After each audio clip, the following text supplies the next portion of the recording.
Suavelos, à tous les braves de notre communauté. C'est Timothée Vorgens qui vous adresse tous ses vœux pour l'année 2019. Des vœux de force, de détermination, de solidarité communautaire. Pour une année qui s'annonce formidable, mais au sens étymologique du terme. Vous regarderez ce que ça implique. Et la vidéo s'intitule « Sois viral, pas virulent ». C'est parti. Alors ce titre, pour une raison très simple, c'est que nous sommes sortis de la phase 1 de notre communautarisme, qui était la phase de catharsis, celle où on exprime notre ras-le-bol, pour entrer dans la phase 2, celle où on va, j'allais dire, professionnaliser notre communautarisme. À défaut d'un mot plus précis, en fait, devenir viral a désormais une importance cruciale. Cesser d'être virulent pour devenir viral signifie concrètement que chacun d'entre vous va devoir employer son talent à, non pas tant à convertir et à chercher à avoir raison sur le plan des arguments, ce qui est assez vain en réalité, après plusieurs décennies de militantisme nationaliste. Vous pouvez vous apercevoir qu'au final, la vie des gens n'a pas été transformée par les efforts qu'on a pu déployer sur ce plan-là. Donc il ne s'agit pas tellement de vouloir avoir raison, mais de n'avoir que ça sur le plan des arguments, parce qu'en réalité, notre camp a gagné la guerre des arguments. Il est faux de croire que la droite perd la bataille des idées. La droite gagne la bataille des idées. Le problème, c'est qu'elle ne gagne que ça. Ce que nous voulons, ça n'est pas gagner des idées. Ce qu'on veut, c'est gagner des cœurs et gagner des présences au sein de notre communautarisme, des présences utiles et des Européens de corps et d'esprit, ce que j'appelle des braves. Alors, mot légèrement codé pour pouvoir exprimer certaines choses inexprimables, du moins en France, mais qui a aussi l'avantage de dépeindre une réalité qui est qu'on ne veut pas seulement des gens qui sont d'apparence européenne. Il faut également que le cœur et l'âme suivent. Alors dans cette perspective, être viral signifie laisser tomber en fait les querelles vaines, parce que vous convertirez des gens beaucoup plus par l'exemple que vous leur offrez, l'exemple sur le long terme, que par les arguments que vous pourrez déployer. En réalité, on ne gagne pas les cœurs par la raison, on gagne les cœurs par l'exemple.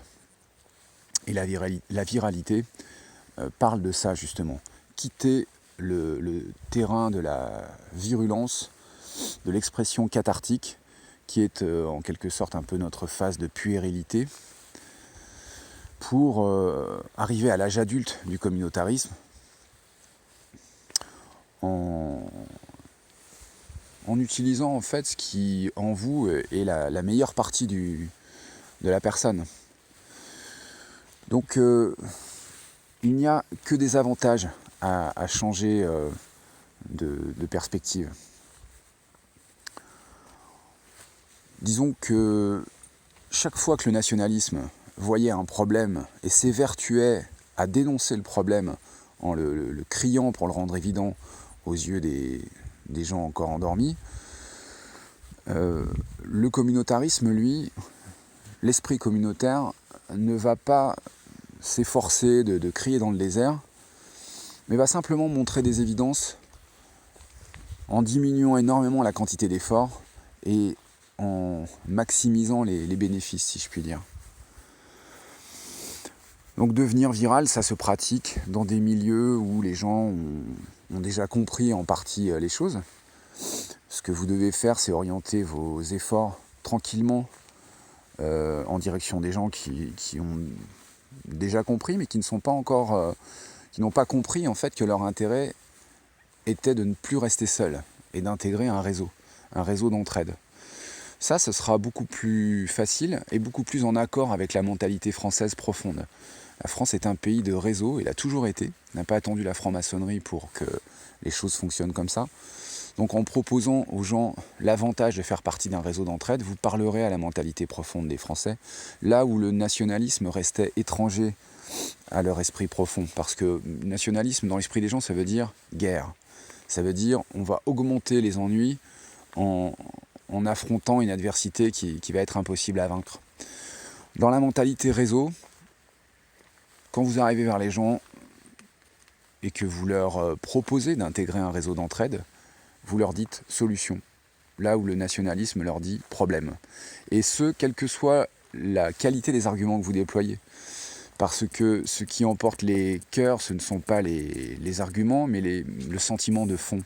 Si vous portez avec vous le sentiment fondamental que la solution est l'entraide communautaire, ça transparaîtra en fait dans votre personne. Et vous n'aurez plus besoin de faire les efforts que vous faisiez jadis pour le nationalisme.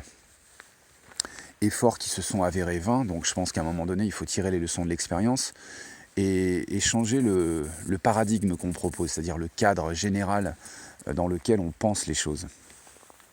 Devenir viral et non plus virulent, c'est adopter une philosophie du moindre effort, si l'on peut dire, pour un maximum de résultats. C'est proposer aux gens l'exemple de votre mode de vie. Et c'est un exemple qui, tôt ou tard, va devenir irrésistible pour les gens qui ont un tant soit peu de bon sens. Entre être seul à cogiter sans trouver de solution viable et intégrer un réseau qui vous propose pas mal d'avantages et puis aussi le plaisir de donner de sa personne, parce que c'est pas du tout la partie négative. Ce que l'on doit à la communauté, c'est aussi un plaisir et ça doit être accompli de cette façon-là, avec cet état d'esprit-là. J'en profite pour vous rappeler que l'année en cours, l'année qui vient de commencer, est également une année que l'on va dédier à la communautarisation active, c'est-à-dire transformer chaque sympathisant en adhérent. On l'a déjà évoqué dans certaines émissions. Daniel Conversano va vous en parler également. Mais une communauté qui n'est dotée d'aucune trésorerie est une communauté qui va vivre sur des bonnes intentions et sur des souhaits. Une communauté qui a une trésorerie est une communauté qui peut vous venir en aide. Donc si vous croyez effectivement que nous sommes en train de constituer une nation mentale et puis une communauté effective, alors vous devez non seulement devenir cotisant, mais vous devez vouloir devenir cotisant.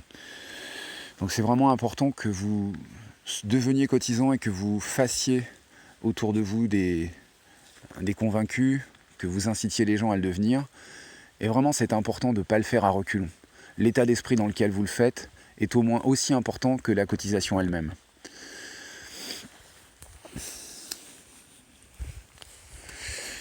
Je crois que je vous ai dit l'essentiel concernant les stages de SERP qui vont reprendre, j'espère assez rapidement.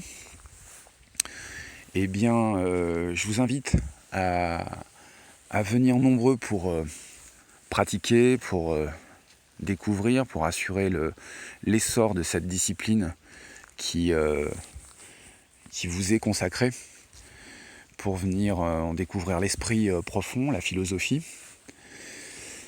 et qui permettra également en fait de donner à notre communauté une structure particulière. Donc c'est vraiment important que certains d'entre vous s'y intéressent de près, je parle du SERP là.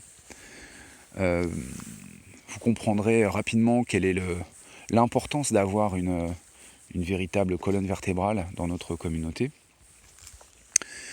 Et puis c'est aussi l'occasion de se retrouver dans une ambiance vraiment particulière de camaraderie, d'entraide.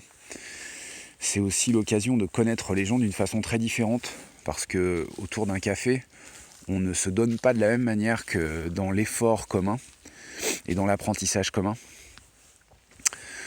Donc voilà, j'aurai le plaisir de vous retrouver nombreux au cours de cette année pendant les stages qui auront lieu un peu partout en France. Bon, mes très chers amis, je suis heureux de pouvoir reprendre un petit peu le cycle des vidéos que je vais essayer de faire plus fréquemment.